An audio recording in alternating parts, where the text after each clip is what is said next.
Due to the graphic nature of this program, viewer discretion is advised.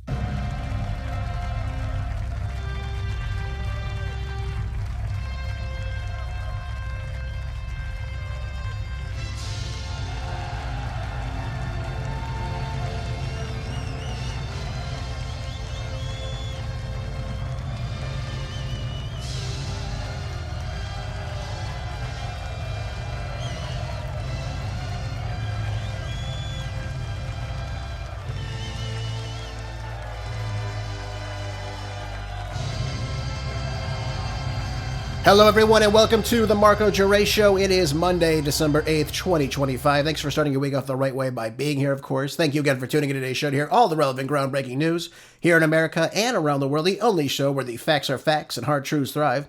Please don't forget to follow the show wherever you might get your podcast. It's now available on all streaming apps for your listening pleasures. And again, be sure to share with as many people as possible so we can make facts known again in America.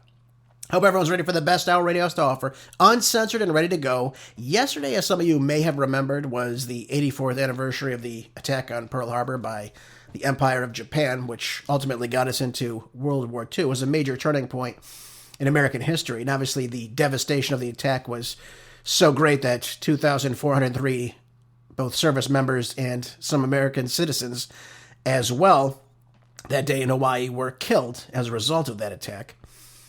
And then America would obviously go on to fight in World War II on two different fronts. And the end result, of course, was the lives of 406,000, roughly, service members throughout the entire war. The day was a very awful day in American history, folks. On top of the deaths, we had 5 battleships destroyed, 3 destroyers, 7 ships, and over 200 aircrafts. Again, as a result of this attack. And it's really just an awful day in American history, even some 84 years later. And I just want to commemorate the lives of which that were lost. I actually had a family member there. My great uncle was serving in the military at the time, and he was there and witnessed everything, and he did survive that day.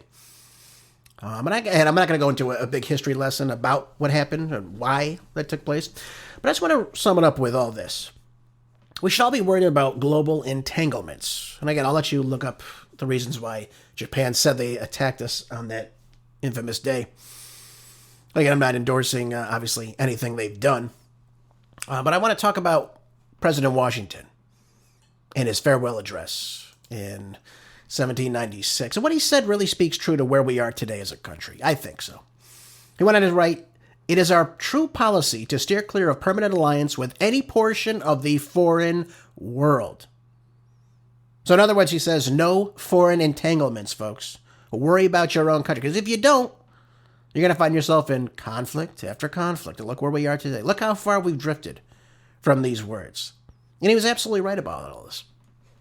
We need to focus on what's here at home. I'm going to start off today's show by talking about an article in the Tampa Free Press. And it kind of begs some question about where this Department of Justice is going today. I'm going to kind of just talk about this briefly, about some of the ramifications that could result as effect of what Pam Bondi is now ordering. She wants a priority crackdown, and she's given the FBI 30 days to build Antifa target lists. Now, on the abstracts, that sounds good. You kind of say, okay, this is a terrorist group. They're an anti-American group. They have kind of upset the civility in our societies in many cases. They've attacked people. They've threatened people. And that sounds good, right? People that are threatening political violence, that is an act of terrorism. They should be held accountable. I have no scruples about that. But listen to this, though. It gets a little tricky here. In the memo, Bondi outlines a broad scope for what constitutes as actionable threats. She reportedly explicitly targets actors who use violence to push specific social or political agendas. Okay, so that's a definition of terrorism. Using violence as a means for political outcomes.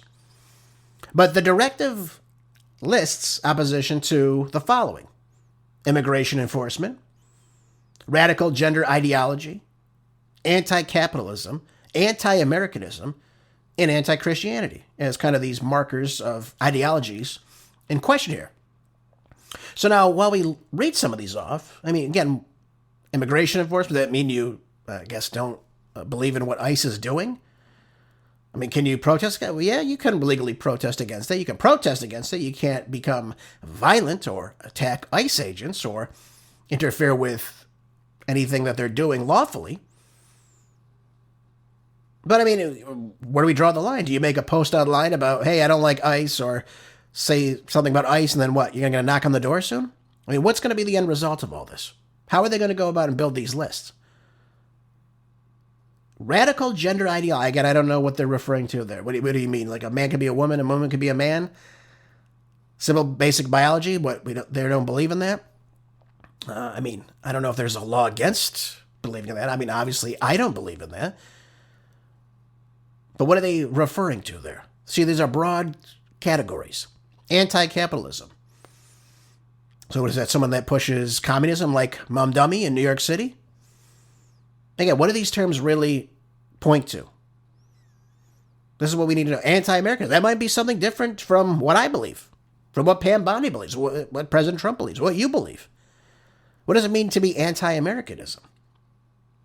And of course, anti-Christianity, I think we can understand what that means. Obviously, if there's any attacks on, obviously, Christians for the sole purpose of them attending services or masses, obviously, that's already something illegal. So get it. All this is already illegal. If someone's planning to do anything violent or threaten violence, they already would be arrested. There's already laws against this. So what's the list for? Are they just making a list for the sake of making a list? This is what I don't understand. I mean, you, as obviously the Department of Justice, you're supposed to go out and obviously investigate crimes. So it would be a crime to plan some type of violence against American citizens, American politicians, obviously religious leaders, for the sole purpose of your political agenda, whatever that might be. Maybe it's communism. I don't know. Maybe it's anarchism. I don't know. But the idea that you're just going to create lists and then expect something positive to come from it, I've said this before too. We've seen Antifa out in the open. We've seen these people at these riots. We've seen them out in the public squares. We've seen them threaten people, and nothing ever happens to these people. What should be done is you arrest people in this organization, and it is an organization, don't think it's not, even though the Biden administration ignored that. But once you arrest these people, you create a file on it. You say, okay, where are you? Where's your organization? Who told you to be here? You create obviously, some type of investigation against this, and you build names on it. Who let you stay at this location? Who owns this location? Oh, this person owns this location. Okay, who gave you the money to go do X, Y, and Z? And you start to build and build. And finally, the money's going to come back to somebody big. We know this. You know who I'm referring to. We've been told that the Soroses are behind a lot of this Antifa activity. How do you think all these people are busting into these locations, folks? To create turmoil. This is how you build a case, is what I'm saying. And again, Pam Bondi should know this. So if they have evidence that people are, again, threatening violence or threatening to do something, you arrest the people who go out and do that. You intercept them. You detain them. And again, you build a case and you keep building. You take their phones. You build the contacts off that. Who were they speaking to? Who told them to be here that day? And then you can really get something done. Because you know they're not operating on their own. It's not something organic. But again, I don't know. Are they just going to simply go online and look for people that say things that are, opposing ICE? I mean, you could oppose ICE. What the hell do I care? But the idea that, again, it leads to this specific thing is troublesome. When you talk about extremism, it can be a whole definitive group of things. There are people that disagree with some things that President Trump has done. I've disagreed with some things he's done. Not everything, but I've disagreed with some positions he's had. Does that mean I'm an extremist? Now, obviously, I support his efforts with ICE, of course. Yeah. Obviously, I'm an American. But, again, when you start the making of lists, it never seems to go out well for anybody. It just seems to be getting more information about American citizens. And again, people feel largely threatened by things like that. And don't give me if I didn't do anything wrong, I have nothing to hide, this and that. First of all, they don't have a right to go out and just simply collect information on you. Now, if you post something on social media, that's one thing.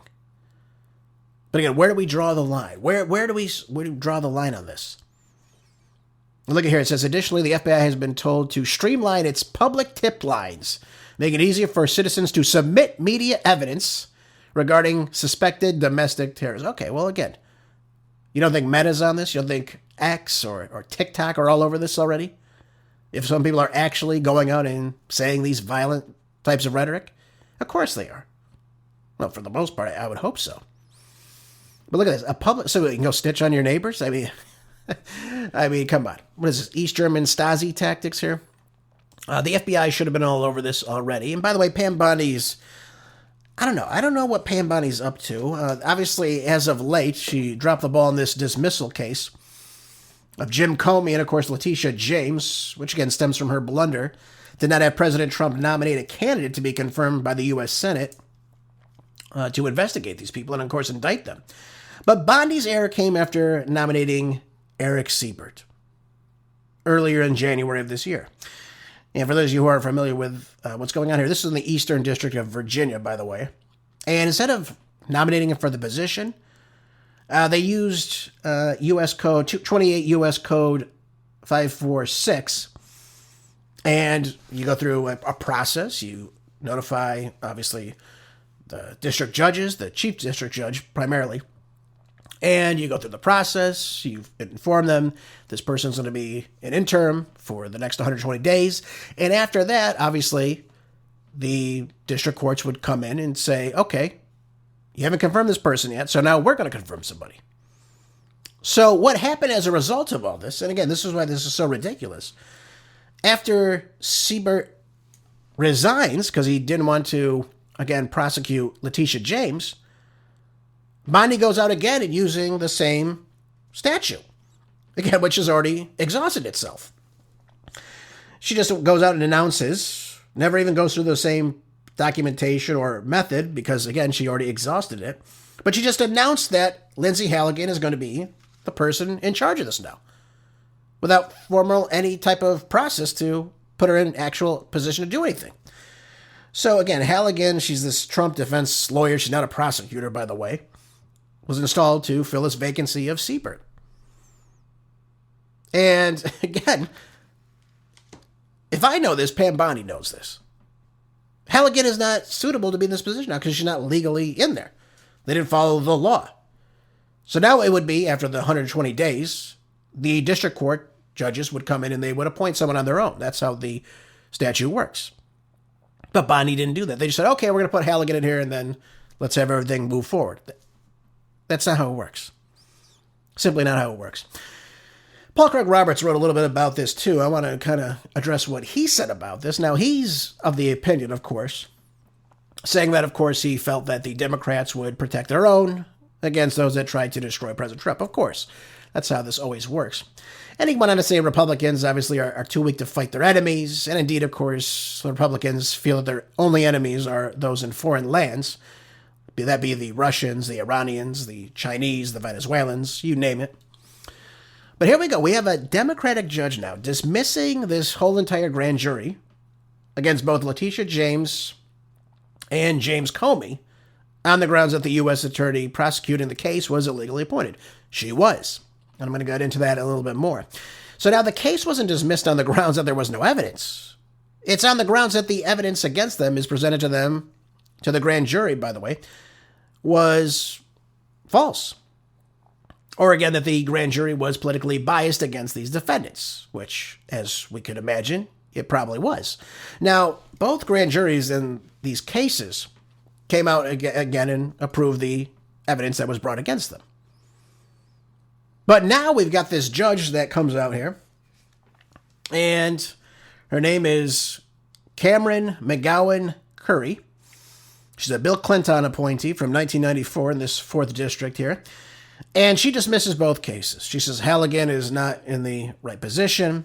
She wanted to say, I conclude that all actions flowing from Miss Halligan's defective appointment, and again, that's absolutely true, by the way, including securing and signing Mr. Comey's indictment, constitute unlawful exercises of executive power and must be set aside. Now, again, she's a Democratic judge. She probably obviously favors, helping the Democrats out. I don't deny that. But she's absolutely right in this position. This is all Pam Bondi's fault. Why wouldn't she come to President Trump and say, hey, we need to appoint someone to this position if we're actually going to follow through on indicting these people for wrongdoing? She knows the law. So the idea that she went through the same process when she knows that she's already exhausted it, it doesn't make any sense to me why she would do this. If they want Halligan in this position, which is fine, they can appoint whoever they want. They have to go through the proper nomination process, and of course the U.S. Senate has to approve this U.S. attorney for the district in the Eastern District of Virginia. That's how it works. That's the process, folks, and they didn't do that. So while they come out and say, well, they're being very biased here, obviously, you can indict a ham sandwich. Okay, maybe that's true. But they still didn't go through the proper channels to do this. They didn't do the right documentation. They didn't do the right procedures. And, of course, they could just simply throw it out now, just on the basis of this. So now it's null and void, and it looks like, of course, if they do it again, which they can, it's just going to seem redundant that they do this. Again, it makes no sense why Pam Bondi did this. Again, it's her fault. There's no way to do anything about this. It's all her fault. And, again, I hate to say this. Are they trying to actually let these people off? I want you to think about that for a second. Are they actually trying to let Comey off, James off, and just say, well, we tried, but those damn Democrats, they just wouldn't let us get in there and, indict them. Well, actually, you had 2 grand juries vote to do that. But in the second grand jury, they refused, obviously, to secure the grand jury indictment, which, again, I don't understand how that worked with Letitia James. But here we go. Let's think about this. When it was Jack Smith, who was appointed by no Merrick Garland in the Democratic camp, nobody had any issues with the 41 felonies that he cooked up, did they? It wasn't until Judge Aileen Cannon dismissed the indictments on the same basis that his appointment was unlawful. Again, it was almost like a charade. Again, are we to believe that Merrick Garland and Pam Bondi, both attorney generals, are this incompetent? They can't even appoint the right legal counsel to go out and do this? But they don't know the law? Come on. Again, more smoke and mirrors, folks. That's all it is. Smoke and mirrors for us to do. I mean, again, the Dems believe Biden and Garland are going to go after President Trump. I think I'll say this. It was all bogus charges. Completely baseless, by the way. Then again, we have Trump and Bondi looking into James Comey's activities, looking into Letitia James' illegal activities.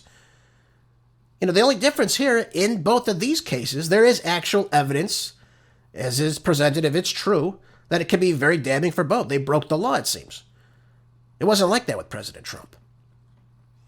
Comey, obviously, for this perjury and obstruction of a congressional hearing, right? Giving top secret classified information to an advisor of his, a pal of his, Daniel Richman, who then leaks it to the press, and then even Comey goes on and congratulates him for this.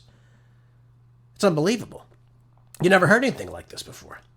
Then you have Letitia James charging President Trump for overvaluing his real estate ventures, like Mar-a-Lago, which she claims was only worth about $75 million. At the time, it was valued to be somewhere around $739 million. So again, it's a bogus case. Forget the fact that in any situation, when you're working with a bank like this, they come in, they send out their own people to, again, evaluate and assess the property to see what it's actually worth and what they're willing to pay for.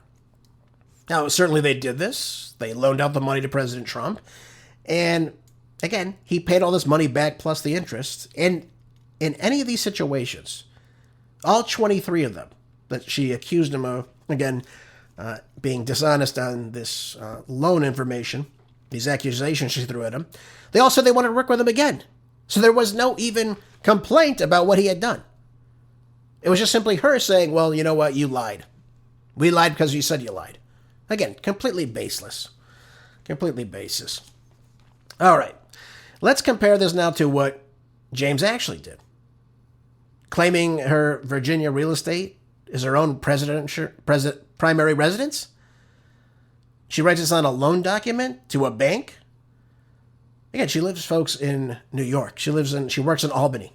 That's 500 miles away from the area where she was trying to live in, or secure a home at least, in Virginia. It's all a joke when it comes down to it. There's actual, wrongdoing here. You can obviously see that. You're seeing this kind of come out in many of these situations with Swalwell and, Comey and what have you.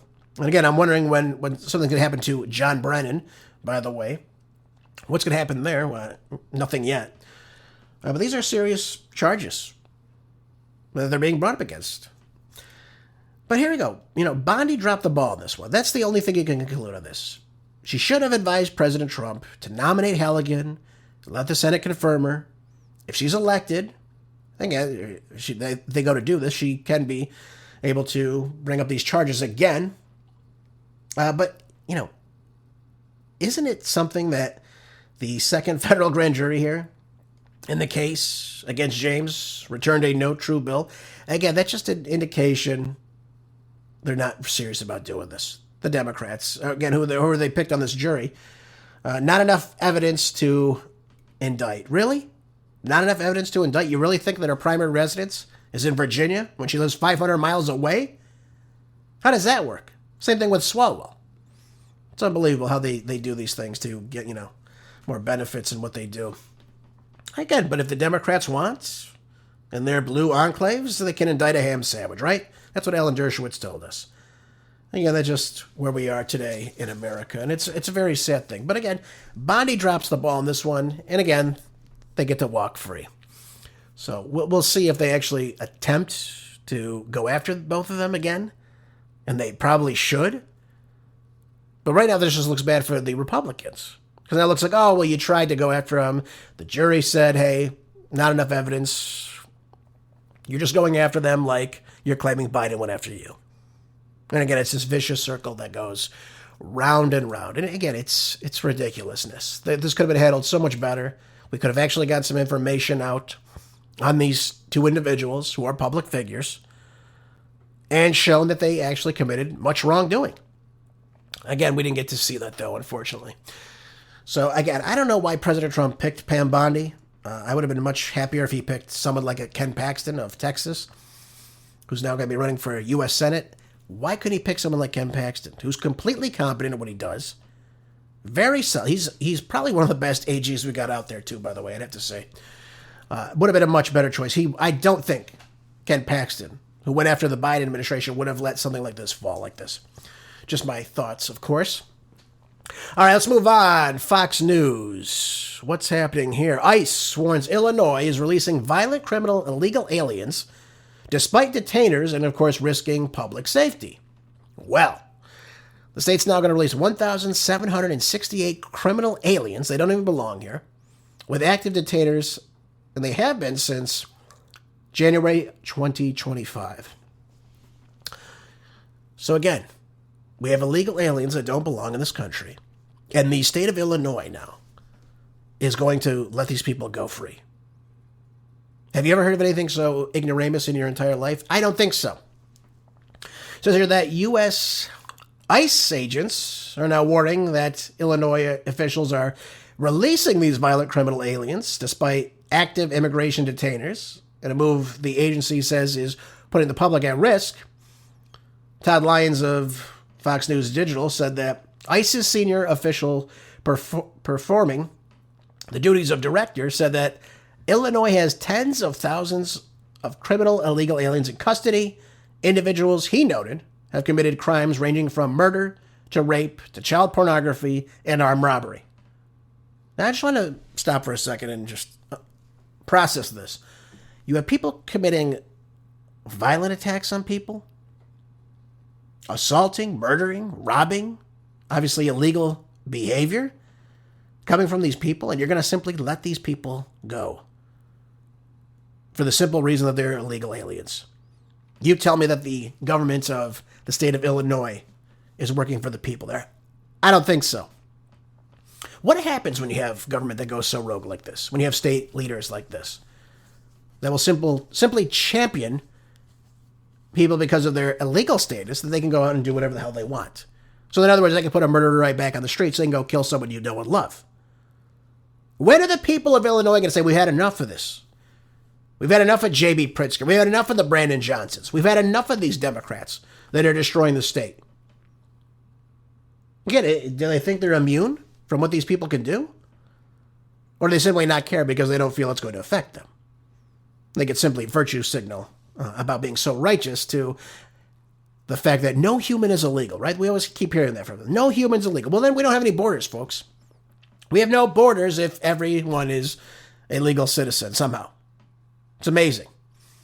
Now, Lyon said that these offenders should be swiftly removed from the United States, absolutely, and should not be returned to our streets to wreak havoc on law-abiding citizens. Absolutely.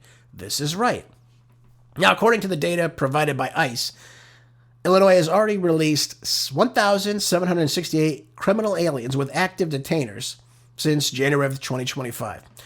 ICE said that the crimes tied to these sex offenders, oh my God, I don't understand this. How do you let someone who's murdered somebody go? That's what I want to know. How do you let someone that's actually killed somebody? Wait, they have to kill, another illegal alien for the government to give a damn? Now, the agency also said another 4,015 criminal aliens with pending detainers remain in state or local custody.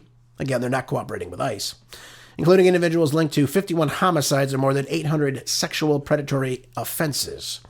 So, they go through this list of people, what they've done. I don't think I need to go through and illustrate to you how evil some of these people are. We know this exists. But some of these offenders later rearrested and removed by the United States by ICE, according to some of these documents now. But here's the thing. You have a government that is allowing people to simply walk the streets of Illinois again. Do you think they're just going to stop? Look at the recidivism rate when we do things like this. Look no further than California that did this during COVID. Well, the jails were too full, so they released criminals back on the streets. You saw the crime uptick in California at the time. It's unbelievable. But this is what these Democrats are doing.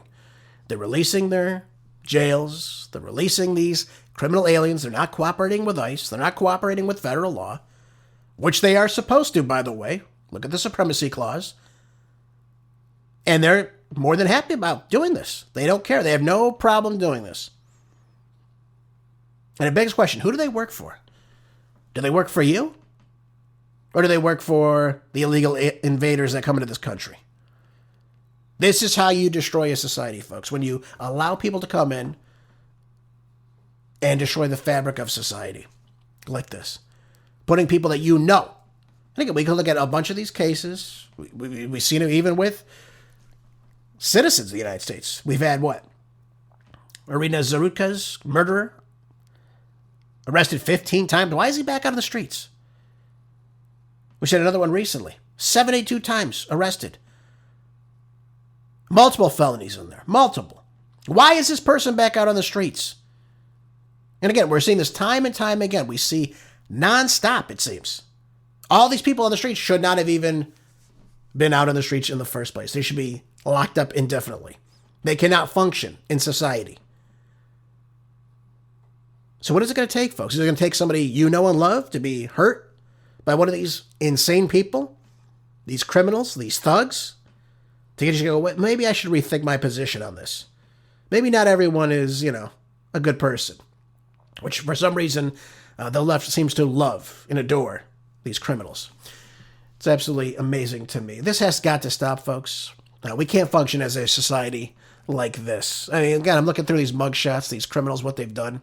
It's disgusting. Absolutely disgusting. And the worst part is they shouldn't even be in this country to begin with. I guess we can thank the Biden administration by and large for a lot of this. But these actions have consequences. And it's only a matter of time before somebody else gets hurt. So let's pray to God that ICE can locate these people and detain them and then simply arrest them. But shame on the state of Illinois for allowing this. Another topic that's come up in recent months, it seems like the Supreme Court now is going to be taking up Donald Trump's birthright citizenship order. And I'm very happy to see this. This is in Newsweek, by the way. It says that the Supreme Court agreed on Friday to consider the constitutionality of President Donald Trump's order ending birthright citizenship for children born in the United States to parents who are in the country illegally or only temporary. No, absolutely. Why? I mean, per the Constitution, he's absolutely right about this, President Trump. The justices will now hear Trump's appeal of a lower court ruling that struck down the restrictions, which have not taken effect anywhere in the nation as of yet. Arguments are scheduled for the spring, with the ruling expected by early summer. Why not right now? Let's get this moving. Why is it taking so long to get this going? I understand Christmas session's coming up. I understand. Let's get the ball rolling here. We're already a year almost into the Trump administration. Why hasn't this already been heard? Of anything, this is probably one of the most detrimental things we could possibly hear. Look at this. Trump signed an order on January 20th, his first day of his second term, as part of a sweeping immigration crackdown that included enforcement surges in several cities, and the first peacetime use of an 18th century Alien Enemies Act. The administration faces multiple legal challenges to its immigration agenda, and the Supreme Court has mixed decisions and related to emergency disputes. Well, here's the problem. Here's the problem with everything that's going on right now. Number one, you had the Biden administration usher in some anywhere from 12 to 20 million, depending on who you speak to. It's probably on the higher end. I mean, we saw 14,000 people enter in El Paso every day, parts of Arizona every day. I mean, those numbers add up, folks. When it's happening, 365 times in a given year. A lot of people came in under Biden, some that we don't even know about. Even the numbers we don't know, at the lowest end, it's probably about 12 million, at least. At least. And again, I'm probably being very generous there. On top of the already existing 25 million that were probably here before Biden even took office. And again, that number is generous. So let's say we have roughly 45 million illegal aliens. Let's say we'll go with the high numbers. Let's say we only had about 25 million illegals in the country when Trump took office, to the time he left office. All right? And let's say Biden ushered in another 20 million illegals. That's 45 million illegal aliens in the country. And then you've got 55 million visa holders, of which have expired, that also don't belong in the country. So you've got roughly 100 million illegals in the country right now. That's almost a third of the population, folks, that have no right to be here. And we've only gotten rid of 2 million as of right now. Almost a year into this administration. What happened in the mass deportations, by the way? I mean, we've got to set the record straight on this. The courts have got to get involved with these state governments that are not cooperating with the federal government. They're violating their oath of office and, of course, the rule of law, because the federal government supersedes what the states can do. The states do not get to override federal immigration laws. I'm sorry, folks. They just don't. As regarding this birthright citizenship case, though, another very important case, which could actually mean we have more illegals in the country than previously noted, this goes back to the 14th Amendment, where he's talking about birthright citizenship. And I'll read it to you, and then we'll break it down. It says here in Section 1, it says, all persons born or naturalized in the United States and subject to the jurisdiction thereof are citizens of the United States and of the state wherein they reside. No state shall make or enforce any law which shall abridge the privileges or immunities of citizens of the United States, nor shall any state deprive any person of life, liberty, property, without due process of law, nor deny any person within its jurisdiction the equal protection of the laws. So this came following the U.S. Civil War, okay? And this referred largely to the slaves that were living in these states at the time, stating that, yes, they are U.S. citizens, and yes, they have the rights of every single citizen. No questions asked. Equal protection under the law. So now the big question is, if two illegal aliens come into the country, and they have a family, they have children, are those children actually U.S. citizens? The answer to that is no, they're not. Because of one of the words in here, really one of the lines, I should say, but it says here in the first line, it says, all persons born or naturalized in the United States, comma, and subject to the jurisdiction thereof. That means the parents are citizens of the United States. That's what that means. Hence, the jurisdiction of. If you're here illegally, Your jurisdiction is in the countries of wherever you came from. So if you came here illegally from, we'll throw Colombia out there. Your parents are from Colombia. They came here illegally. And you were born here as they're illegal aliens. Guess what? You're an illegal alien too. Your jurisdiction is in Colombia, not the United States. So this is going to be a pretty big landmark case, I'd have to say. But the law really backs everything that President Trump is suggesting here as far as the rule of law. And I think it'll be interesting to see how this plays out. I understand it to be this way. I've read several scholars that agree exactly with this. You can't get away from the line and subject to the jurisdiction thereof. That is the kicker. It doesn't say anyone born in the United States, you're a citizen. Now, that's been rulings as of late, which is completely wrong. But that one little chunk in that first sentence gives it all away. And subject to the jurisdiction thereof. They are not of this jurisdiction, folks. That's why they're called illegal aliens.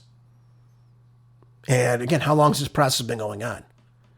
How many people that were here, that were born here, of parents that are illegal aliens, got citizenship that shouldn't have? It's a big question here. And we've seen the system's been flawed for quite some time now.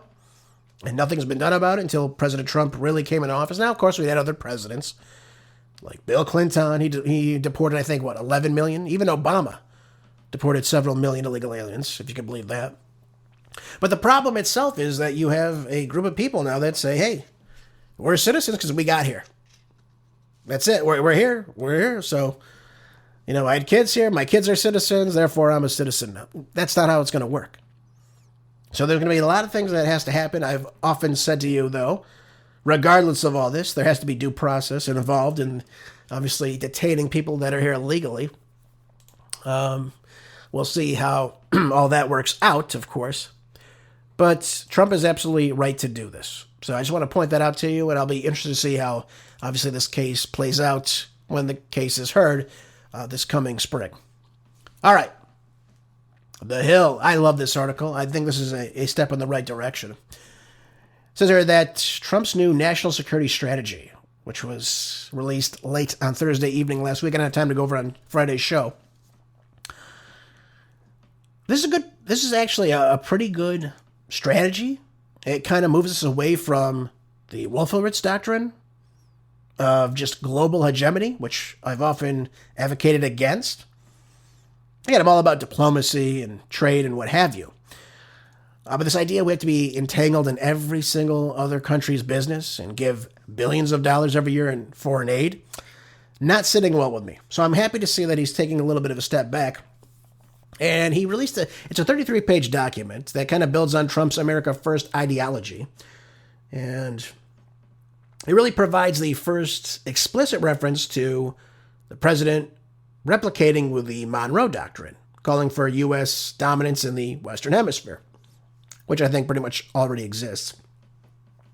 But here we go. After years of neglect, the United States will reassert and enforce the Monroe Doctrine to restore American preeminence in the Western Hemisphere and, of course, to protect our homeland and our access to key geographies throughout the region. Well, I'm not so keen on just taking whatever we want. We can look no further than Venezuela right now. Which brings me to my first point about this, is that Trump's idea of having a war in the Caribbean seems likely to heat up as a result of this, again, which we have really no legal enforcement to do.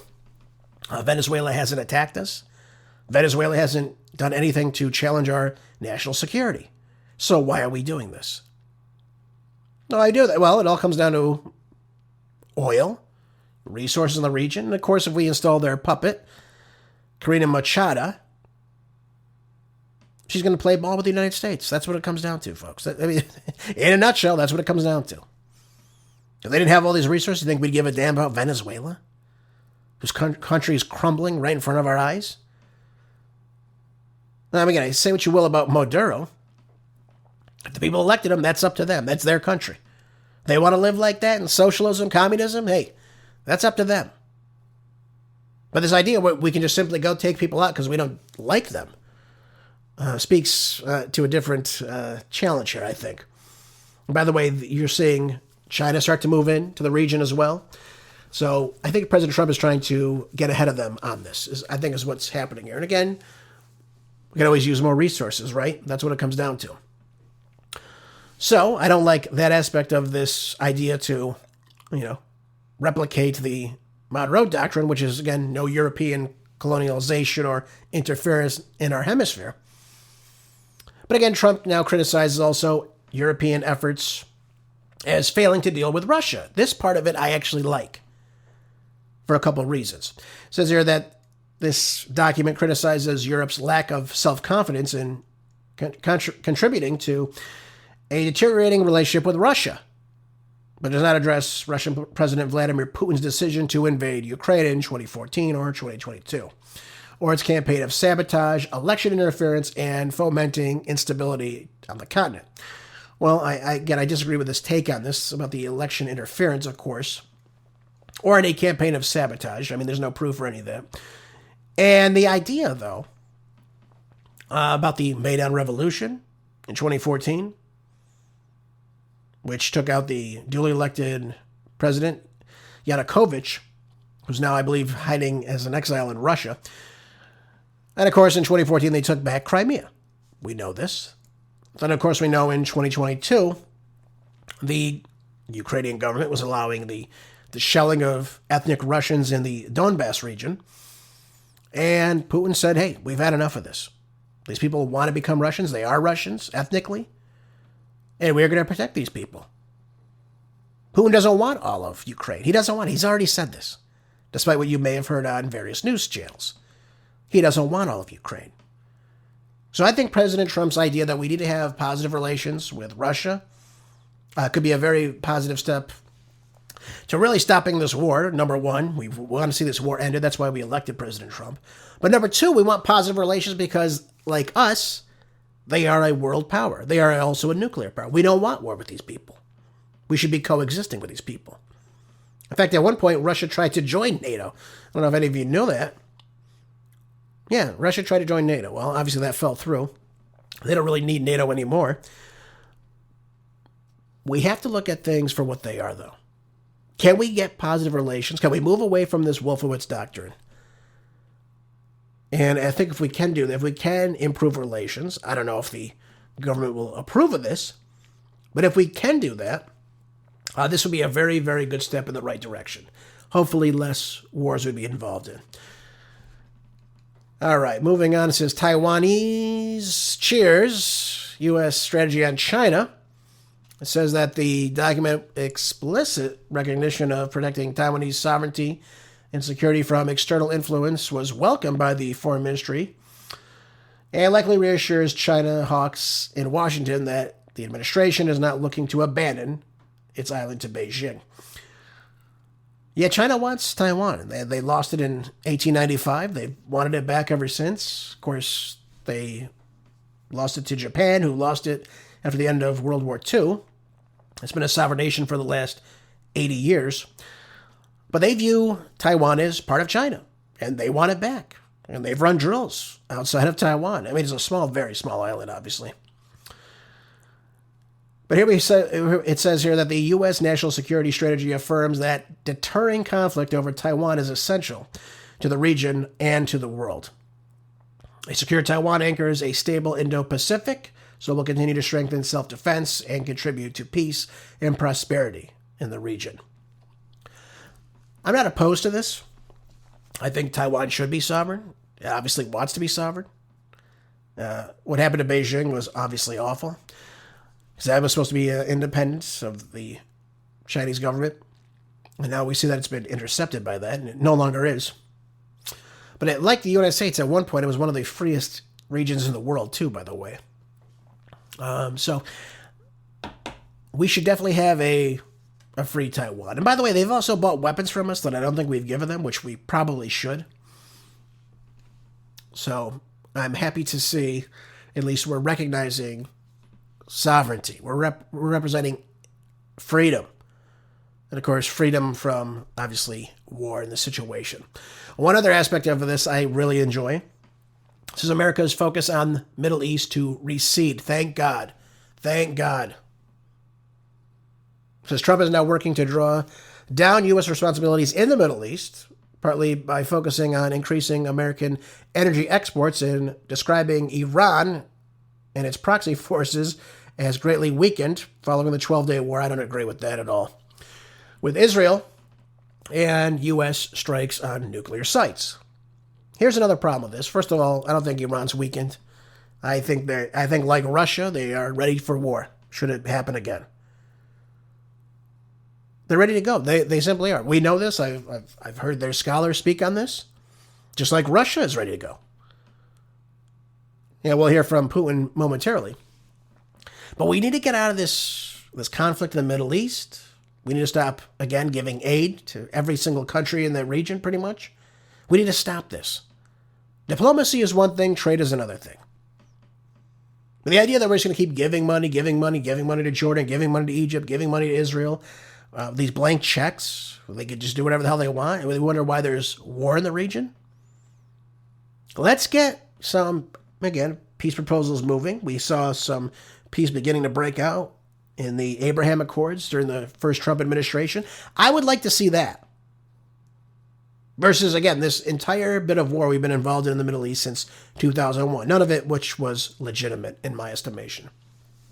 So, again, if Trump can ease tensions in the Middle East, stop the wars, stop the bloodshed, I'm happy about that. That would be a good thing. I don't like that we're buddies with the, ex-ISIS member or Al-Qaeda member who's now claiming to be the de facto president of Syria. This al-Shara guy who was, chopping off people's heads, killing Americans, had a $10 million bounty on his head. I don't know. I don't like the idea that that's happening. And they've got their own quarrels going on right now between themselves and Israel. We see the ceasefire between Lebanon and Israel broken. We see the ceasefire between Israel and Gaza absolutely broken. We'll talk about that in a little bit as well. But I think Trump acknowledges that the conflict obviously remains in the Middle East. It's really troublesome and it needs to stop. So I'm glad he's understanding all this. This is a decent document. It's not great, but it's a step in the right direction. It's something we can build off of. And again, I'd rather see peace and sovereignty in the United States and getting our own country's affairs in order versus always being worried about what other people are doing everywhere else in the world.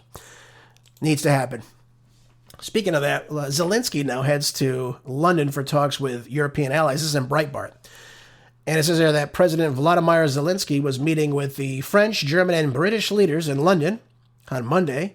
Yeah, they were palling around in 10 Downing Street. Oh, nice.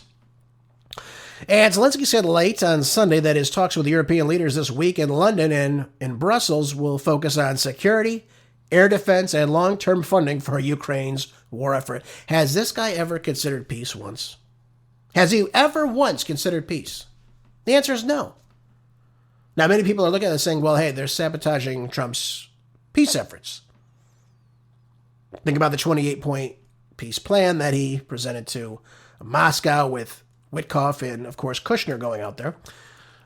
It's moving in the right direction now. Obviously, they're not accepting of all those terms. Again, I think it was favoring Ukraine a little bit too much. And again, Russia's not going to allow certain things. So we need to understand all that. And remember, they're the victors of this conflict. The war can go on. The war can stop. Doesn't really matter to the Russians. They're ready to go. They're winning. They're happy. They really, if you listen to their leaders speak, they're very fine with where things are in this whole conflict. But here we go. Funding for Ukraine's war. Who's going to fund them? That's what I'm going to know. Germany, the biggest economy in Europe, is in a recession, right? A 3-year recession almost. Are they going to fund them? There's absolutely no air security over all of Europe. What are they going to do? I mean, what is the UK going to offer? What is France going to offer? Nothing. Absolutely nothing. Now, Merz is trying to be this leader who is coming in saying, we're going to be the biggest army in Europe. Okay, yeah. Okay. Sure. You have no money. How are you going to do that? Not anything positive coming from this meeting. Really, it seems like a sabotage to what's really going on here. And I think the more we stave off reality, the longer this conflict is going to continue on. says here, in exchange with reporters on Sunday evening, U.S. President Donald Trump appeared frustrated with Zelensky, claiming that the leader hasn't even read the peace proposal as of yet, which he ought to. He goes on to say, Russia, I believe, fine with it, but I'm not sure that Zelensky is fine with it. He said his people love it, but he hasn't read it. Well, he likes playing leader. Again, that's the truth. He likes playing leader. He likes the spotlight. He likes the money coming in. He's enriched many people in his government. Look at all these scandals that have been going on. And he knows, as a result of this, if he signs this over to Russia, he's done, effectively. Now, whether it be they kill him or he lives in exile somewhere, I don't know. I'm not in Ukraine. But this is the end of Zelensky, folks. This is the end. And they need to have elections, which he has suspended. And this war has got to stop because they're killing too many Ukrainians as of right now, and nothing is stopping this. You're seeing Russia now taking over many more parts of the Donbass now. Pokrovsk has been totally besieged by Russian soldiers. You're having Ukrainian soldiers just submit themselves over to them, surrendering. I was told, too, Colonel Douglas McGregor actually said they're actually surrendering because they're hungry. They haven't eaten. They don't have food. Really? We've spent hundreds of billions of dollars and we can't even give food to the soldiers? It's a losing situation, folks. This has got to stop. But I guess the positive aspect about this, Kremlin spokesman Dmitry Peskov said the document, the Trump document, rather, which spells out the administration's core foreign policy interests, was largely in line with Moscow's vision. And again, like I said, the 28-point peace plan to giving to Ukraine is what it was. Russia's not going to allow with that. So, and if NATO wants to go forth with this, if these three countries want to be the benefactors now, have at it. I don't think that's going to go positive for too many people, though. Oh, by the way, their approval ratings, this is funny, too. I was looking at the Gateway Pundit. It's almost pathetic when you really look at this. Keir Starmer, negative approval rating of 70% of the people in the UK have had enough of him. Emmanuel Macron, 89%. Look at that, jeez. And Merz, 77% disapproval rating.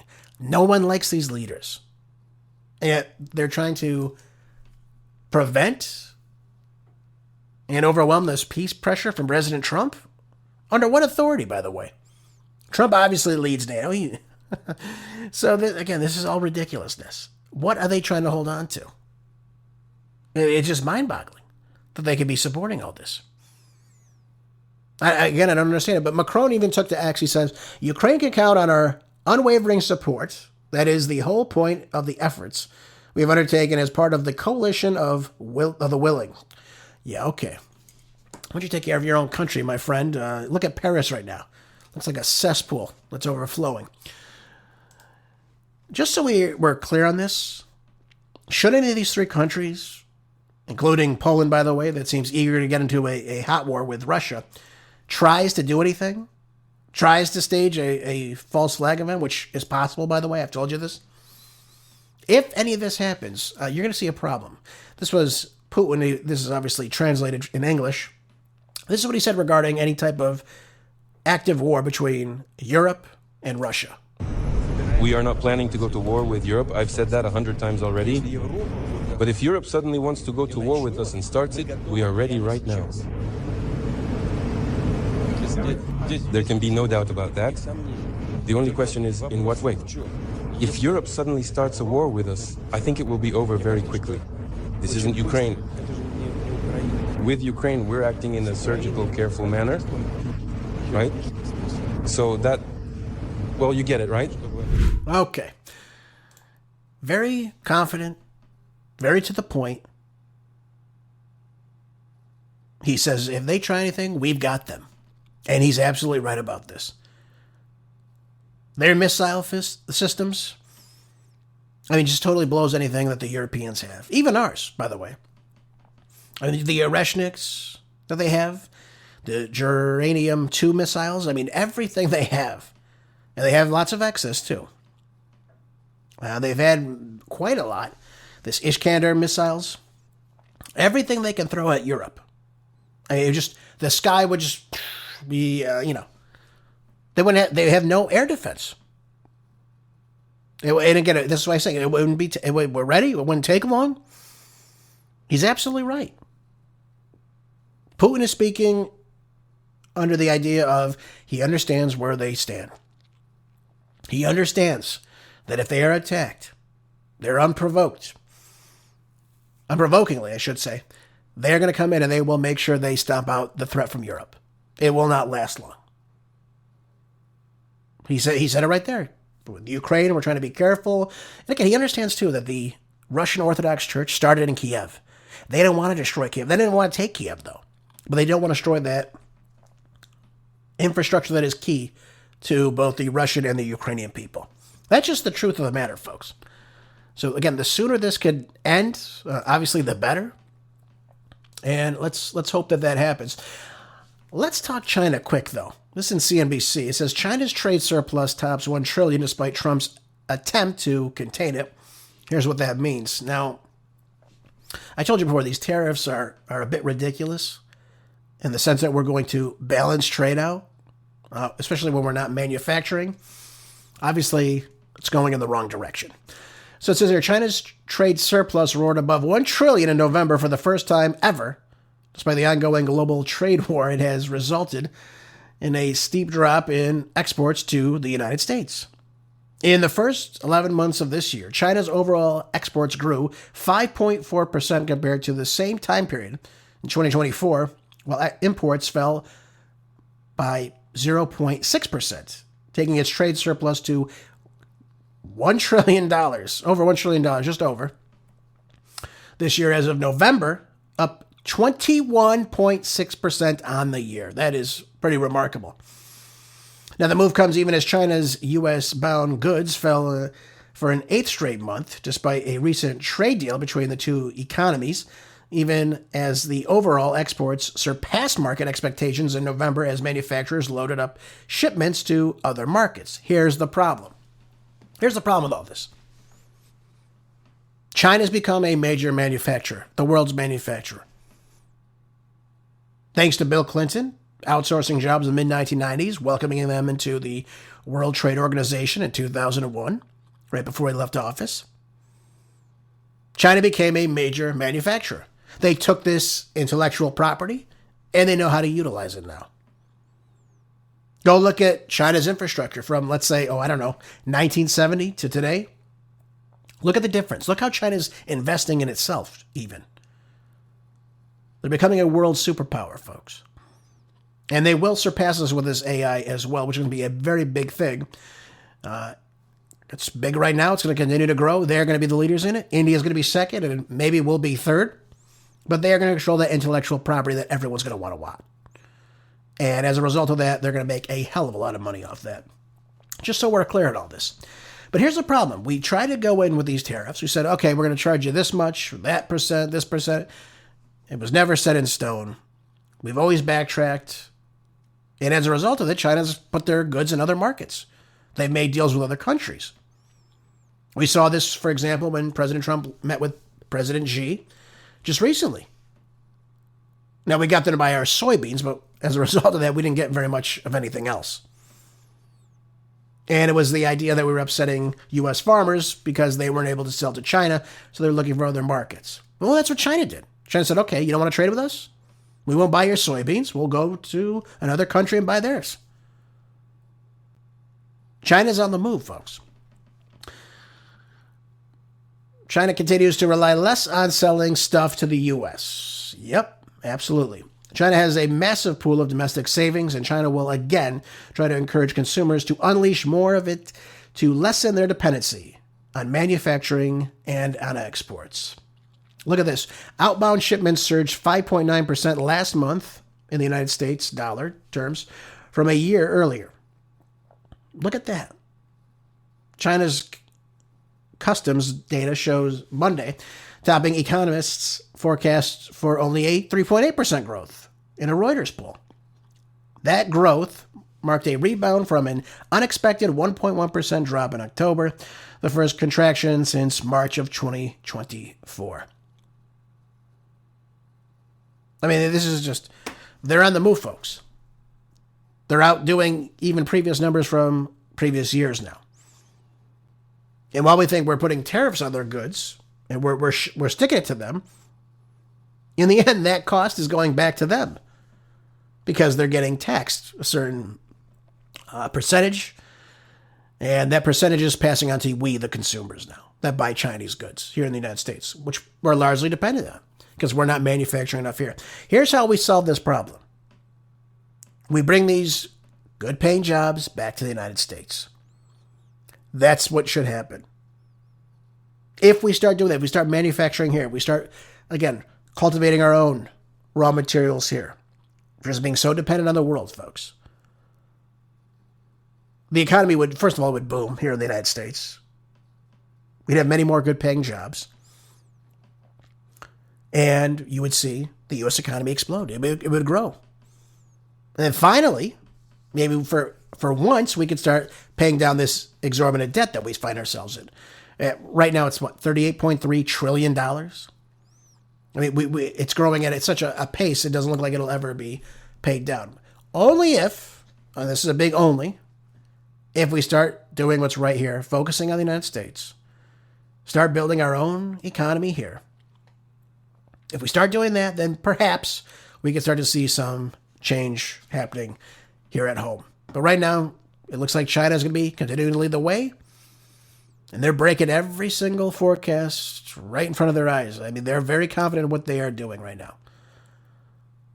They said that their chief economist stated that we believe exports will remain a key driver for GDP growth next year amid the U.S.-China tariff truce and China's industrial competitiveness.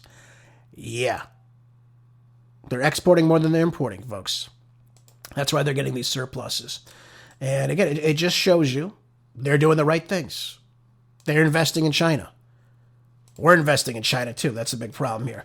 Most people don't seem to understand. You could tariff the hell out of them. It's going to bring them more money. It's going to bring the U.S. government more money. It's going to bring you less money in your pocket. Let's try to understand that. Folks, thanks again for being here today. I appreciate you so much. Hope you enjoyed the show. Hope you learned something new. All these articles, by the way, are going to be posted with the podcast. So don't forget, keep your house in order. Make sure you store up your food, water, ammo, gold, tools, fuel, supplements, anything you need to be self-sufficient. Remember, change always starts right there in your house. Please share the show with as many people as possible. I appreciate that, and I'll see you here tomorrow on the next Marco Dre Show. Until then, be good, stay busy, God bless.